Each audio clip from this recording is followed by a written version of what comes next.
विशेष धर्म से। अब उसी को स्पष्ट किया है सूत्रकार ने। वो विशेष उत्पन्न धर्म क्या है? तो तत्वज्ञान है। तो तत्वज्ञान ही विशेष धर्म है यहाँ पर। और ये विशेष धर्म रूपी तत्वज्ञान किसका है? ये 6 पदार्थों का है। द्रव्य, गुण, कर्म, सामान्य, विशेष और समवाय। अब मेरी ओर देखिएगा, आपने इसकी भूमिका पढ़ी होगी, स्पष्ट विस्तार से बताया होगा आपको। अगर आपको आधी रात में कोई उठा करके पूछे, हाँ जी बोलो विशेष किसको कहते हैं 6 पदार्थों में, तो आप ना आओ देखे ना ताव देखे तुरंत उत्तर दे विशेष इसको कहते हैं। आपको बताना होगा। तो मैं समझूंगा कि आपने 6 पदार्थों की भूमिका आपने अच्छी तरह पढ़ी है, समझी है। सामान्य किसे कहते हैं तो आप बता सके, और समवाय किसे कहते हैं तो भी बता सके। मैं ये नहीं पूछ रहा हूं द्रव्य किसे कहते, गुण किसे कहते हैं, कर्म किसे कहते हैं। द्रव्य, गुण, कर्म इनसे तो आप परिचित बहुत होंगे, लेकिन उनके साथ जुड़े हुए सामान्य, विशेष और समवाय, ये 3 बहुत विशेष है। आदमी भूल जाता है इन तीनों को, सामान्य को भूल जाता है, विशेष को भूल जाता है और समवाय को भूल जाता है। 6 पदार्थों में ये 3 पदार्थ ऐसे हैं, सामान्य पदार्थ, विशेष पदार्थ और समवाय रूपी पदार्थ। ये बहुत महत्वपूर्ण है। ये समझ में आ जाए तो आपको वैशेषिक समझ में आ गया, ऐसा समझ लिया जाए। ऐसा समझा जाए कि ये तीनों आपको समझ में आ गए तो समझ लेना कि आपको वैशेषिक समझ में आ गया। ये बहुत महत्वपूर्ण है। तो ये जो 6 पदार्थ हैं 6 प्रकार के, इन 6 प्रकार के पदार्थों का तत्वज्ञान जिसको हो जाता है उसको निःश्रेयस की प्राप्ति होती है। बहुत सरल हो गए ना। इन 6 पदार्थों का तत्वज्ञान हो जाने से उसको निःश्रेयस की प्राप्ति होती है।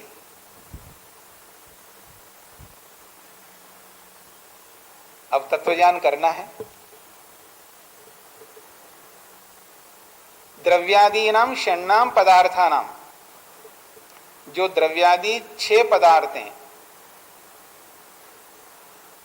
उनका साधर्म्य वैधर्माभ्याम, साधर्म्य वैधर्माभ्याम, साधर्म्य और वैधर्म से अन्यै सह समान धर्मत्वेन तुल्य धर्मत्वेन।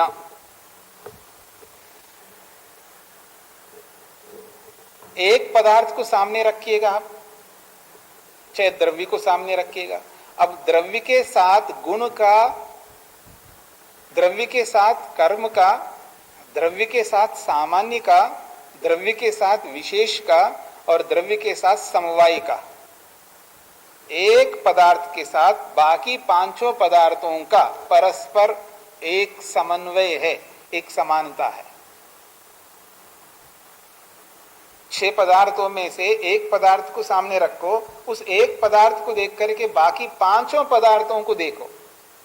इस एक पदार्थ का इन बाकी 5 पदार्थों के साथ समानता है तो उसको कहेंगे साधर्म्य।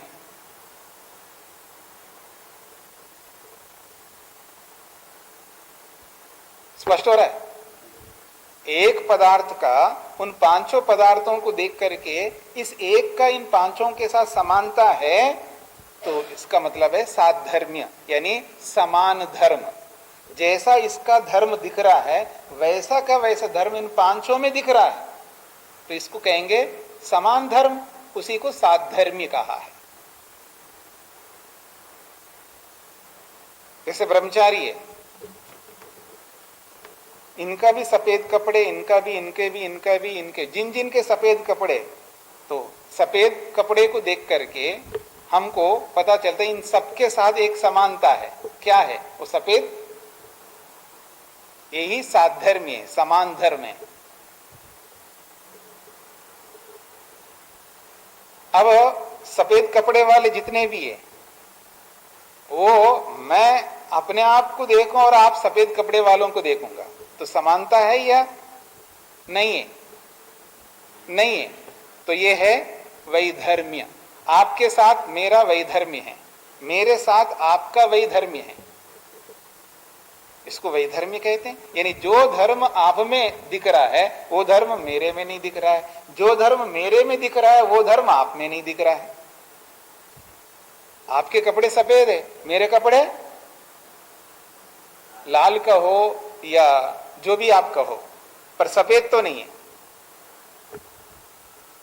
तो मेरे कपड़ों से आपके कपड़ों की तुलना जब हो जा रही है तब समझ में आता है कि इससे विधर्म है आप, इससे विधर्म है आपके पास में। एक तो समान धर्म है और एक विधर्म का मतलब है विपरीत धर्म है। जो विपरीत धर्म रखने वाली वस्तु है उसको वैधर्म्य वस्तु कहेंगे। हाँ जी, कहने को कह सकते हैं, मैं इसलिए नहीं कह रहा हूं वो शब्द क्योंकि यहां पर 6 पदार्थों में एक विशेष पदार्थ भी है। हाँ, इसलिए थोड़ा सा उसके साथ इसके साथ अंतर होना चाहिए, इसलिए ये बात मैं कह रहा हूं। ये दोनों स्पष्ट हो गए बातें आपको? तो समान धर्म और विशेष धर्म कहो या विपरीत धर्म कहो, इसको वैधर्म शब्द से इन्होंने बोला है। समान धर्म और वैधर्म का मतलब है विपरीत धर्म। जो धर्म जिस वस्तु में दिखाई दे रही है या दे रहा है वो धर्म दूसरी वस्तु में नहीं दिखाई दे रहा है तो समझ लेना उस वस्तु से वो वस्तु विधर्मी है, अर्थात विपरीत धर्म को रखने वाला है। ये है सामान्य धर्म और विशेष वैधर्म्य या विधर्म कह सकते हो।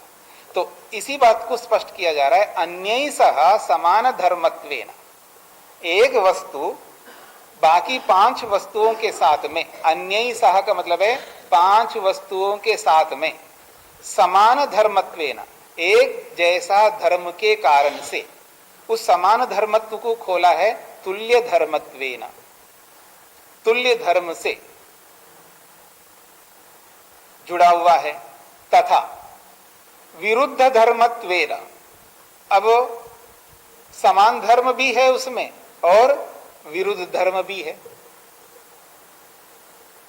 समान धर्म भी है और विरुद्ध धर्म भी है। जैसे मेरे सामने इतने ब्रह्मचारी हैं, ठीक है ना,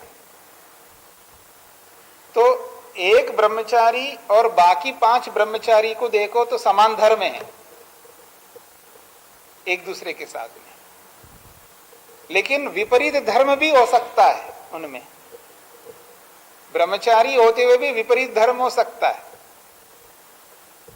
एक वस्तु दूसरी वस्तु के साथ में समानता भी रख सकती है और विपरीतता भी रख सकती है। तो जो विपरीतता रखती है उसको यहां पर कहा जा रहा है विरुद्ध धर्म। तो विरुद्ध धर्मत्वेन, तो तुल्य धर्म से और विरुद्ध धर्म से अन्योन्य व्यावर्तक धर्मकत्वेन, अन्यो अन्य का मतलब है एक दूसरे के, व्यावर्तक का मतलब है अलग करने वाला, व्यावर्तक कहते हैं अलग करने वाले धर्म से, एक दूसरे के साथ अलग करने वाले धर्म से युक्त होने से। नैजिक गुणवत्वेन, जो अलग कर रहा है, एक वस्तु को दूसरी वस्तु से अलग कर रहा है, वो अलग करने वाला उसका निज धर्म है। जो एक वस्तु को दूसरे वस्तु को, एक वस्तु दूसरी वस्तु को दूर कर रही है या अलग कर रही है, तो ऐसे अलग नहीं कर रही है, वो अपने अंदर विशिष्ट धर्म के कारण से अलग कर रही है। उसको कहा नैजिक गुणवत्वेन। नैजिक का मतलब है उसके अपने गुण से ही दूसरी वस्तु को वो अलग कर रही है, ये इसका अभिप्राय है। स्पष्ट हो गया? अब इसका उदाहरण आप समझ लीजिएगा। जैसे मैंने कहा 6 ब्रह्मचारी हैं, 6 में से एक को अलग करो और 5 को सामने रखो, तो उस एक ब्रह्मचारी के अनुरूप वो पांचों हैं, तो ये हो गए समान धर्म। और विपरीत धर्म क्या होगा उनमें? एक वैशेषिक पढ़ रहा है और एक न्याय पढ़ रहा है। एक वैशेषिक पढ़ रहा है तो दूसरा जो है वो न्याय पढ़ रहा है, तो ये विपरीतता हो गई, समानता नहीं है। समानता तब होगी सामने वाले भी वैशेषिक पढ़ रहे हैं और ये एक भी वैशेषिक पढ़ रहा है, तो दोनों में समानता हो जाएगी। 5 का एक ग्रुप और एक का एक व्यक्ति, तो दोनों ग्रुप देखेंगे, इसको देखो उसको देखो, तो दोनों एक जैसा ही शास्त्र पढ़ रहे, तो समानता हो जाएगी। लेकिन वस्त्रों के रूप में देखेंगे तो समानता है, लेकिन विद्या की दृष्टि से देखेंगे तो असमानता है, विपरीतता है, तो वो वैधर्म्य हो जाएगा। तो उस तरह आप देखना है। ये एक उदाहरण दिया है, ऐसे आप अनेक उदाहरण लगा सकते हैं। धर्म विशेष प्रसूतात् अर्थात तत्वज्ञानात् आत्मनि प्रकटीभूत धर्म विशेषात्, जो आत्मा में प्रकट होने वाला जो विशेष धर्म है उससे, अर्थात तत्वज्ञानात्, तत्वज्ञान से, तत्वज्ञानाख्यादेव, उसी को और स्पष्ट कर रहे हैं, और कोई कारण नहीं होगा। तत्वज्ञान नामक ज्ञान से ही धर्म विशेष प्रसूतात् का अर्थ उन्होंने कर दिया। तत्वज्ञानम एव आत्मनि प्रकटीभूतो धर्म विशेषः, उसको स्पष्ट किया है। तत्वज्ञानम एव, तत्वज्ञान ही आत्मा में प्रकट होता है, उसी तत्वज्ञान को यहाँ पर धर्म विशेषः, विशेष धर्म से कहा है। और ये जो धर्म विशेष है, ऐयिक आमुष्मिक धर्माभ्याम, ऐयिक और आमुष्मिक, ऐयिक का मतलब है वर्तमान जन्म में मिलने वाला, और आमुष्मिक का अर्थ है अगले जन्म में मिलने वाले। इन दोनों धर्मों से, इसी को स्पष्ट कर रहे हैं खोल करके, वर्णाश्रम कर्मकांड रूपाभ्याम स्मृति शास्त्र मीमांसा दर्शन प्रतिपादिताभ्याम विशिष्ट। तो ये जो वर्णाश्रम है, वर्णाश्रम तो स्मृति शास्त्रों में बताया गया है, और कर्मकांड जो है मीमांसा में बताया गया है। तो वर्णाश्रम से संबंधी और कर्मकांड से संबंधी ये दोनों प्रकार का जो धर्म है, इन दोनों प्रकार के धर्मों से विशिष्ट, वो विशेष है। यतः, क्योंकि विशिष्ट है, तस्मात्, इसीलिए, निश्रेयसम, इसीलिए वो उस तत्वज्ञान से निश्रेयसम, निश्रेयस की प्राप्ति होती है। निश्रेयस को खोल रहे हैं, नितांतम श्रेयसम कल्याणम परम कल्याणम मोक्षो भवति इति शेषा। तो निश्रेयस का अर्थ किया है नितांतम श्रेयसम, नितांत श्रेयस, नितांत को खोला है कल्याणम, या श्रेयसम को खोला है कल्याणम, और कल्याण को खोला है परम कल्याणम। तो परम कल्याण को ही नितांत श्रेयस कहते हैं। नितांत शब्द का अर्थ परम ले लीजिएगा, श्रेयस को कल्याण ले लीजिएगा। तो नितांतम श्रेयसम अर्थात परम कल्याणम, और उस परम कल्याण को ही खोला है मोक्ष। तो निश्रेयस कहो, नितांत श्रेयस कहो, परम कल्याण कहो या मोक्ष कहो, एक ही बात है। तो इस तत्वज्ञान से यहां पर नितांत कल्याण होगा, नितांत श्रेयस की प्राप्ति होगी, अर्थात परम कल्याण की प्राप्ति होगी, और वो परम कल्याण है मोक्ष की प्राप्ति होगी। और वो मोक्ष की प्राप्ति किससे हो रही है? तत्वज्ञान से। किसके तत्वज्ञान से? ये 6 पदार्थों के तत्वज्ञान से। और ये 6 पदार्थों का जो तत्वज्ञान है वो क्या है? धर्म विशेष है। ये 6 पदार्थों का जो तत्वज्ञान क्या है? धर्म विशेष है। तो यहाँ धर्म अथातो धर्मम व्याख्यास्यामा, तो यहाँ जो धर्म क्या है? तत्वज्ञान है। किसका तत्वज्ञान है? 6 पदार्थों का तत्वज्ञान है। अब जब 6 पदार्थों का तत्वज्ञान को ही यहाँ धर्म बोला है, तो धर्म की व्याख्या कर रहे हैं। वो कौन सा धर्म है? तत्वज्ञान की व्याख्या कर रहे हैं। किसका तत्वज्ञान है? 6 पदार्थों का तत्वज्ञान है। तो यहाँ धर्म क्या हुआ है? 6 पदार्थ, यानी वैशेषिक। अंततोगत्वा कहां पहुंच गए हम? वैशेषिक।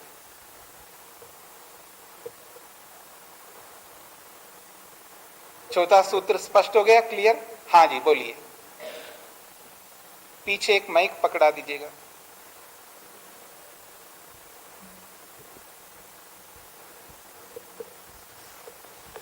ओम स्वामी जी। स्वामी जी, समवायानाम का क्या अर्थ है? समवायानाम, समवायानाम। ये जैसे रामाणाम बोलते हैं ना, तो ये षष्ठी विभक्ति का बहुवचन है।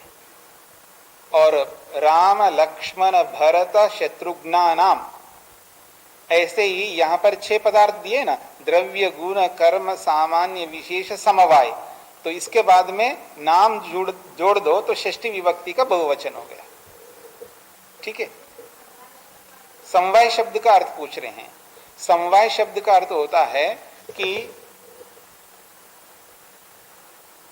अगर मैं किसी से प्रश्न करूं, किसी से क्या आपसे प्रश्न करूं कि समवाय किसे कहते हैं, क्योंकि आपने भूमिका में बहुत पढ़ ली है ना, तो समवाय किसे कहते हैं,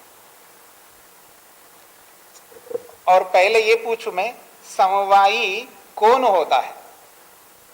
हाँ बोलिए। द्रव्य होता है। किसका समवायी होता है? गुणों का और कर्मों का। ठीक है ना।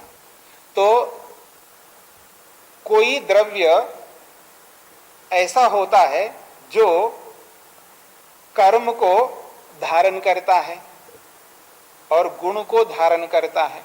ठीक है ना। तो जो, अगर कर्म को भी थोड़ी देर के लिए हटा दूं, मैं व्यापक परिभाषा कहूं, गुणवान पदार्थ समवायी होता है। गुणवान पदार्थ समवायी होता है, यह व्यापक परिभाषा है। इसमें विकल्प आप नहीं दिखा सकते।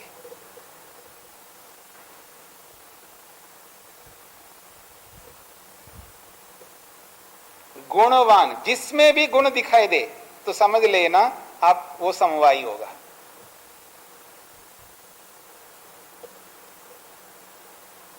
समवायी का समवेतुम शीलम अस्य, जो समवेत का अर्थ होता है अपने में धारण करने का सामर्थ्य, यानी किसी भी गुण को अपने में धारण करने का सामर्थ्य जो रखता है उसको समवायी कहते हैं। जो अपने में किसी को धारण करने का सामर्थ्य रखता हो उसको समवायी कहते हैं।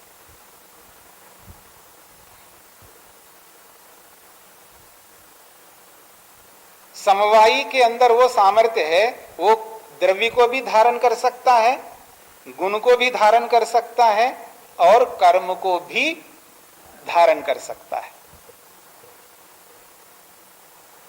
क्या बोला है जी मैंने?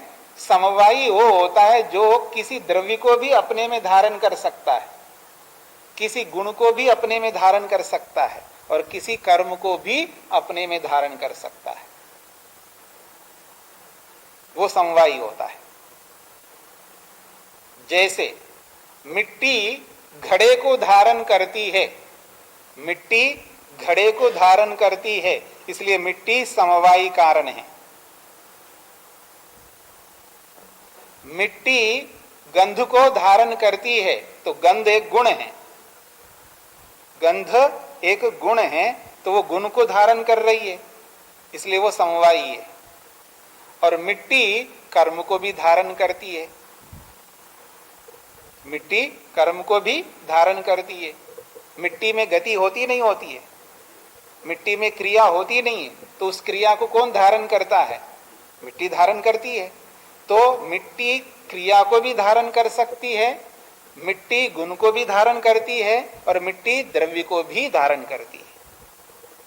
तो जो गुण को, कर्म को और द्रव्य को धारण करे वो समवायी है, उसको समवायी कहते हैं। ये समवायी एक पदार्थ है। द्रव्य अलग है, समवायी अलग है, गुण अलग है, कर्म अलग है, सामान्य अलग है, विशेष अलग है। इन्हीं 6 पदार्थों का तत्व ज्ञान हमें करना है। और कोई वैशेषिक दर्शन पढ़ करके ये सोचे कि मेरे को तत्वज्ञान हो गया है,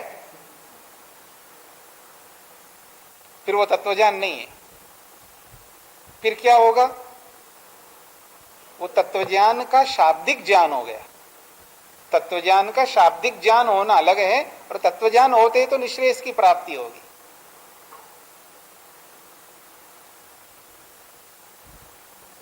आगे बढ़े। इस सूत्र में और कुछ प्रश्न तो नहीं है?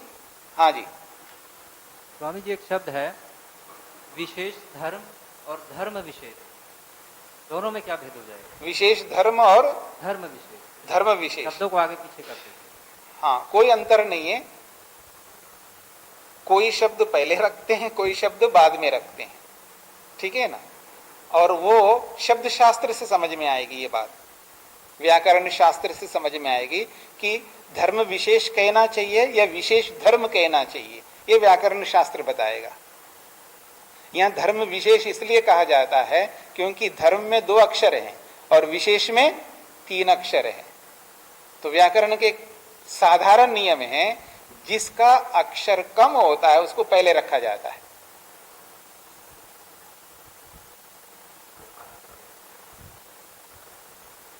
आपको स्पष्ट हो रहा है? हाँ, तो भाषा विज्ञान का एक अपना महत्व होता है। तो भाषा विज्ञान से समझ में आता है, तो बहुत सारे शब्दों का ज्ञान ना होने के पीछे एक ये भी कारण होता है, वहां व्याकरण शास्त्र का बोध ना होना। इसलिए व्यक्ति को परेशानी होती है, कई बार शब्दों को लेकर के भी बहुत अधिक परेशानी होती है। शब्द से शब्द का ज्ञान करना भी अपने आप में बहुत महत्वपूर्ण होता है। तो यहां इस तरह का सहयोग करता है। यहां पर धर्म विशेष क्यों कहा, विशेष धर्म क्यों नहीं कहा? ठीक है, ऐसा प्रश्न किसी के मन में आ सकता है। तो ये बात किसके मन में आ सकता है? जो शब्द शास्त्र को कम जानता हो उसके मन में आ सकता है। अगर धर्म विशेष ऐसा पढ़ते ही शब्द शास्त्र को जानने वाले को कोई समस्या नहीं होती है कि यहाँ विशेष धर्म ना कह करके धर्म विशेष क्यों कहा, ऐसा प्रश्न उसके मन में आएगा नहीं। ठीक है जी। और अगर कोई विशेष धर्म बोले हिंदी में, इसमें कोई समस्या नहीं है। अगर संस्कृत में बोलना है तो उसको धर्म विशेष बोलना होगा, वो विशेष धर्म नहीं बोल सकता। विशेष धर्म ऐसा नहीं बोल सकता, शुद्ध माना जाएगा। तो वहां बोलना होगा धर्म विशेष, ऐसा बोलना होगा। ये भाषा विज्ञान की दृष्टि से शुद्ध वाक्य है, धर्म विशेष ऐसा। जी जी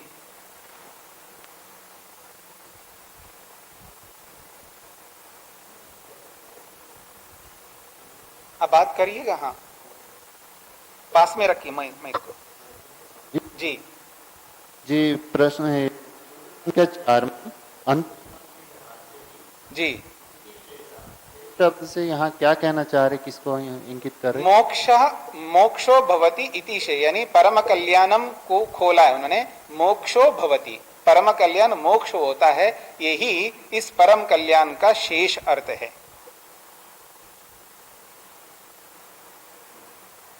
ठीक है। ये जो भाषा विज्ञान है ये कि परम, इन्होंने निश्रेयस को खोला है नितांतम श्रेयसम, फिर नितांतम श्रेयसम बोल के श्रेयस को खोला है कल्याणम। ठीक है ना। अब नि को नितांत शब्द से बोला है और श्रेयस को कल्याण शब्द से बोला है, तो श्रेयसम कल्याणम हो गया और नि का अर्थ नितांतम हो गया। अब नितांतम श्रेयस को और शब्द से खोला है परम कल्याणम, और उस परम कल्याणम को खोला है मोक्ष। तो परम कल्याणम मोक्षो भवति, मोक्ष होता है, इति शेषा, बस इतना ही अर्थ है इसका। अब इसके आगे और खोल नहीं सकते हम लोग, ये इसका अभिप्राय है।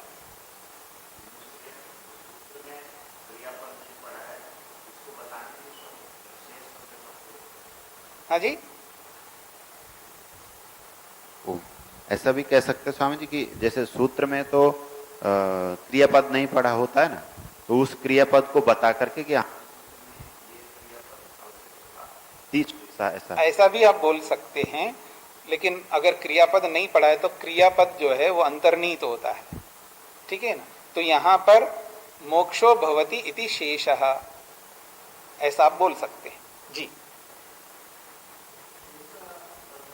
इस पद से वैशेषिक में जो विशेष है उसको तो नहीं कहेंगे नहीं नहीं नहीं नहीं कि यही विशेष है इसमें? नहीं नहीं नहीं नहीं, ये शेषा तो यहाँ वाक्य की पूर्ति के लिए है। भवति इति शेषा, जैसे अभी ब्रह्मचारी जी बोल रहे थे कि जब कोई राम इतना ही बोलते हैं तो राम किम, राम अस्ति, राम अभूत, राम भविष्यति, क्या कहना चाह रहे हैं आप?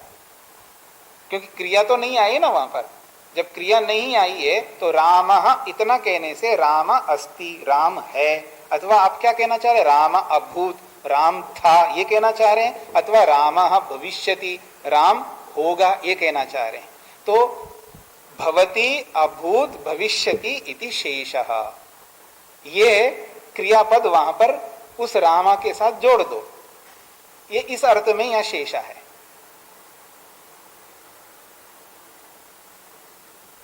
ओम।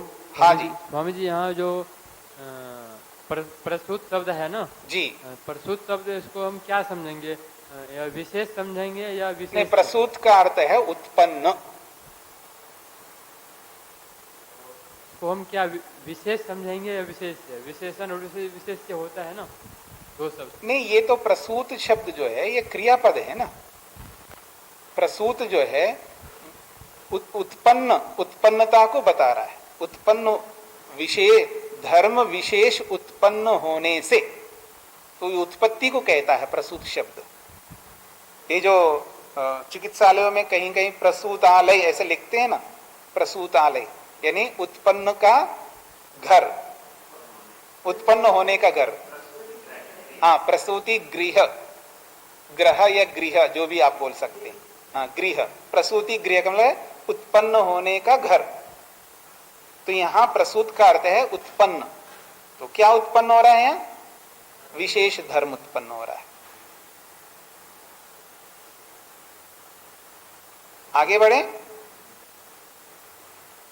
तत्र षट्सु पदार्थेषु क्रमानुरोधेन द्रव्यानि उद्दिश्यन्ते। तो उन 6 पदार्थों में क्रम के अनुसार द्रव्यों का निर्देश किया जाता है। जो 6 पदार्थ बताए हैं, उन 6 पदार्थों को यहाँ पर क्रम के अनुसार पहले द्रव्यों को बताया जाता है। 6 पदार्थों में पहला पदार्थ है द्रव्य, और वो द्रव्य किस प्रकार का है उसको बताया जा रहा है। पृथिव्यापस्तेजो वायुराकाशम कालोदिगात्मा मन इति द्रव्याणि। पृथिवी, आपः, तेजः, वायुः, आकाशम, कालः, दिक्, आत्मा, मन इति द्रव्याणि। तो यहां पर द्रव्य बताए गए हैं। वैशेषिक दर्शन में कितने द्रव्य होते हैं? तो इतने ही द्रव्य होते हैं। एक का नाम पृथ्वी, दूसरे का नाम आपः यानी जल, तीसरे का नाम तेज यानी अग्नि, चौथे का नाम वायु, पांचवे का नाम आकाश। ये 5 द्रव्य हो गए। काल 6वां द्रव्य है, दिशा 7वां द्रव्य है, आत्मा 8वां द्रव्य है, और मन 9वां द्रव्य है। बस वैशेषिक दर्शन में द्रव्य कितने हैं? तो 9 द्रव्य हैं। इन्हीं 9 द्रव्यों का हमें तत्वज्ञान करना है। हाँ, ये याद रखना, इन्हीं 9 द्रव्यों का तत्वज्ञान करना है। तो क्या बुद्धि भी एक द्रव्य है? हाँ है, वो मन के अंतर्गत ही आ जाता है।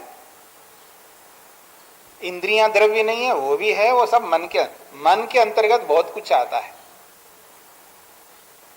आत्मा के अंतर्गत परमात्मा भी आ जाता है।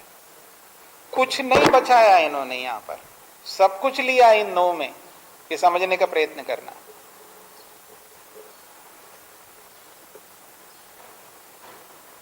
क्या बचा है ये आप पूछे तो मैं बता दूंगा, लेकिन सब कुछ है। यानी इन 9 पदार्थों को, यानी ये 9 पदार्थ नहीं, इन 9 द्रव्यों को हमें समझना है, इनका तत्वज्ञान करना है। इससे ज्यादा तत्वज्ञान करने की आवश्यकता नहीं यहाँ पर। इसके अनुसार, वैशेषिक के अनुसार इन 9 को समझ लेंगे तो समझ लेना हमें तत्वज्ञान हो जाएगा। अगर आपके मन में आ जाए जी नहीं इसका भी जानना चाहिए, इसके बिना मुक्ति नहीं हो सकती है, तो इसका मतलब कपिल जी को या कणाद को नहीं पता होगा, आपको ज्यादा पता होगा, ये माना जाएगा फिर। क्योंकि इन्होंने तो 9 द्रव्यों की चर्चा की है, अर्थात ये जानना जरूरी है, इनका तत्वज्ञान हो जाएगा तो फिर और कुछ बचता नहीं है। क्योंकि आप पृथ्वी, जल, वायु, आकाश, ये जो 5 द्रव्य बताए यहाँ पर, ये समझ जाएंगे तो फिर आपको और कुछ समझने की जरूरत नहीं रहेगी। ये बहुत बड़े द्रव्य है। सारी सृष्टि जो है, जो भी दिखाई दे रही है, हाँ, इन्हीं के कारण से दिखाई दे रही है। इनको समझने का मतलब है सृष्टि को समझना, और सृष्टि को समझ गए आप तो फिर और क्या समझना बाकी रहेगा आपको। जो भी सृष्टि दिखाई दे रही है इन 5 के कारण से दिखाई दे रही है। ये 5 ही ये सृष्टि है, और इन 5 को समझ लिया अर्थात इनका तत्वज्ञान किया, इसका मतलब पूरी सृष्टि का तत्वज्ञान किया आपने, ये माना जाएगा। और क्या बाकी रह गया जानने को? सृष्टि पूरी समझ में आ गई आपको। सृष्टि को समझना आवश्यक है, इसका तत्वज्ञान करना आवश्यक है, ऐसे समझ लीजिएगा। आप क्या कहना चाह रहे हैं? तो ये आत्मा का क्या ले रहे हैं आप? आत्मा से जो भी आत्मा हो सकता है वो सब आत्मा में आएगा ना। आत्मा शब्द से आत्मा, जो भी आत्मा होगा वो सब आत्मा इसी में आएगा, आत्मा में।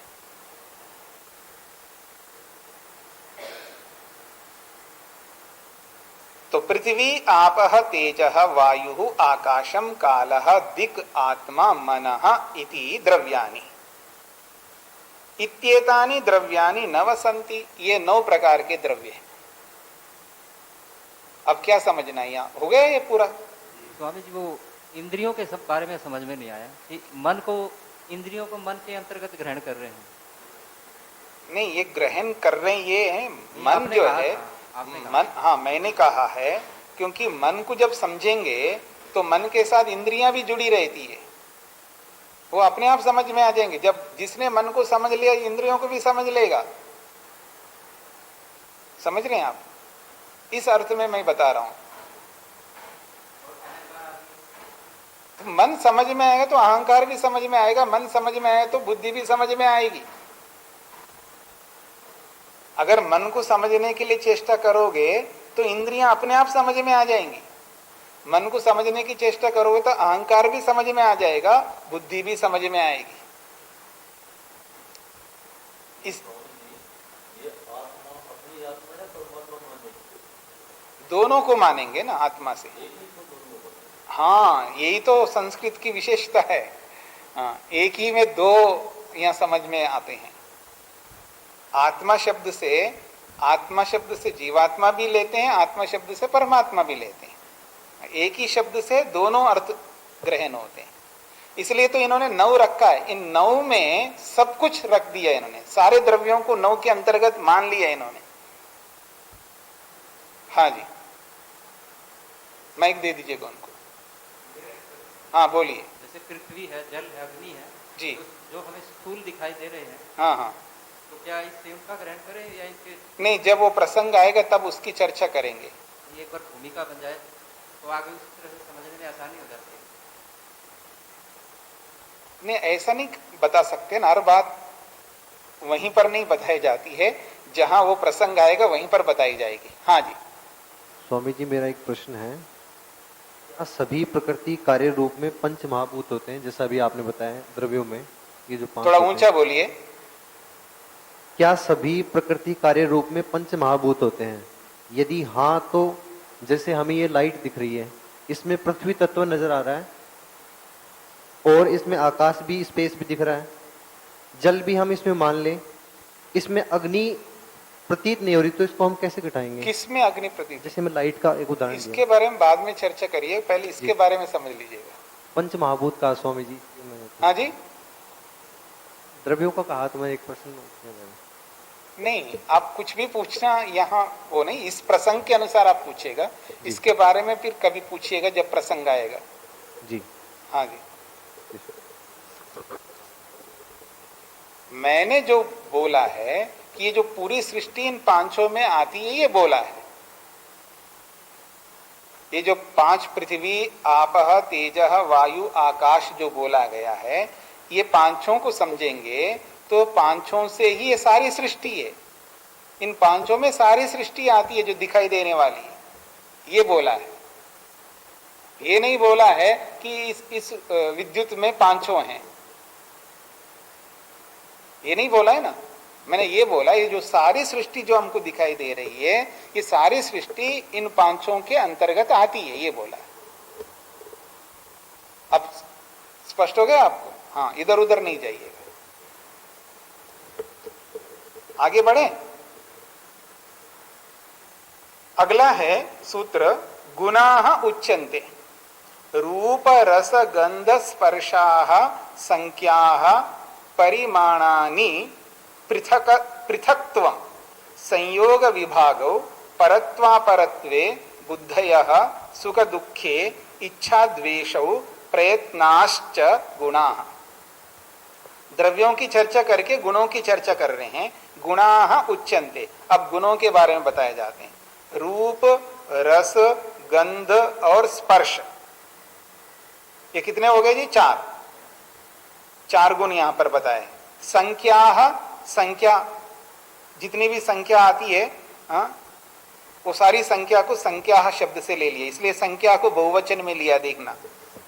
परिमाणानि, जितने भी परिमाण आते हैं वो सारे के सारे परिमाण जो है यहां पर लिया, बहुवचन में लिया है परिमाणानि। पृथक्त्वम, पृथकत्व। संयोग विभागो, संयोग और विभाग। परत्व और अपरत्व। बुद्धया, जितनी भी बुद्धियां आती हैं वो सब बुद्धया में बहुवचन में ले लिया। सुख दुखे, सुख और दुख। इच्छा द्वेषो, इच्छा और द्वेष और प्रयत्न।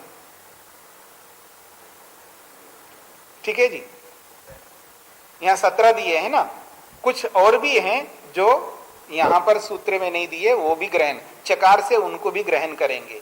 तो ये गुणा, ये गुण होते हैं। तो 24 गुण माने जाते हैं वैशेषिक में, 24 गुण माने जाते हैं। 24 का मतलब है 24 प्रकार के गुण हैं, केवल 24 नहीं, 24 प्रकार के गुण हैं, 24 वैरायटी के गुण हैं। ना कि कोई समझे कि 24 ही गुण होते हैं प्रकार में, और 24 प्रकार बोलो या 24 बोलो, दोनों में बहुत अंतर होता है। 24 में तो केवल 24 ही संख्या आएगी, और 24 प्रकार में अनंत गुण आ जाएंगे, अनंत गुण आ जाएंगे। मैंने कितने बोला? अनंत गुण बोला। तो अनंत गुण 24 प्रकारों में आ जाते हैं। तो ये 24 प्रकार के गुण हैं। इंद्रिय द्रव्याणाम प्रत्यक्षत्वे रूप गुणस्य प्राधान्यम प्रत्यक्ष शब्दे साक्षात अक्ष शब्दस्य नेत्रेन्द्रिय वाचित्वात् नेत्रेन्द्रिय ग्राह्यो रूप गुणः तस्मात् प्रथमम रूप गुण उपात्तः। भाष्यकार एक बात कहना चाहते हैं। आप सूत्र देखेंगे, रूप रस गंध स्पर्शाः, ये शब्दावली है। तो सबसे पहले रूप को रखा, रस को रखा, फिर गंध को रखा, स्पर्श को रखा। ये किस प्रक्रिया से रखा है? ये जी उत्पत्ति प्रक्रिया को ध्यान में रखें। उत्पत्ति प्रक्रिया जो ये गुण उत्पन्न होते हैं, तो या तो स्थूल से सूक्ष्म की ओर जाओ या सूक्ष्मता से स्थूल की ओर जाओ, ये प्रक्रिया होती है। जब हम सूक्ष्मता से स्थूल की ओर जाते हैं अथवा स्थूल से सूक्ष्मता की ओर जाते हैं, जब कभी वो जो प्रमाण पत्र देते हैं ना, प्रमाण पत्र देते हैं, विशेषकर जो प्रथम आता है, द्वितीय, तृतीय ऐसा आते हैं, तो कोई कोई तो सबसे पहले तृतीय जो आता है उसको प्रमाण पत्र देते हैं, उसके बाद द्वितीय जो आता है उसको प्रमाण पत्र देते हैं, फिर उसके बाद अंत में जो प्रथम आता है उसको अंत में देते हैं। और कोई कोई क्या करता है मेरे जैसा, वो सबसे पहले तृतीय को पहले देता है। हाँ जी, अच्छा बोला है, अच्छा बोल दिया। कोई पहले तृतीय को देगा, कोई द्वितीय को देगा, फिर अंत में प्रथम को देगा, जैसे मेरा जैसा कोई ऐसा करता है। और कोई ऐसा भी होता है तो सबसे पहले प्रथम को देगा, उसके बाद द्वितीय को देगा, उसके बाद तृतीय को देगा। ये क्रम है, दोनों क्रम अपना सकते हैं। लेकिन यहां बिल्कुल अलग क्रम अपनाया गया है। स्थूल से सूक्ष्म की ओर अपना के देखो तो भी ये नियम नहीं बनता, और सूक्ष्मता से स्थूल की ओर देखो तो भी ये नियम नहीं बनता। दोनों नियमों में नहीं आ रहा ये बिल्कुल अलग ही नियम अपनाए इन्होंने। सूक्ष्मता से स्थूल की ओर जाओ तो सबसे सूक्ष्म कौन है? स्पर्श है, उसके बाद में रूप है, उसके बाद में रस है, उसके बाद में गंध है। ये सूक्ष्म से स्थूल की ओर। अगर स्थूल से सूक्ष्म की ओर जाएंगे तो सबसे पहले गंध आएगा, फिर उसके बाद रस आएगा, उसके बाद रूप आएगा, उसके बाद स्पर्श आएगा। तो दोनों प्रक्रियाओं को नहीं अपनाया इन्होंने। सूक्ष्मता से स्थूल की ओर नहीं गए या स्थूलता से सूक्ष्म की ओर नहीं गए, दोनों से हट करके एक अलग प्रक्रिया अपनाई इन्होंने। तो ऐसा क्यों अपनाया है, इसी बात की व्याख्या भाष्यकार कर रहे हैं यहाँ पर। चलिए इसको हम कल कर लेते हैं। हाँ जी, गंध का अर्थ क्या होता है? स्मेल जी। ओम शांति शांति शांति।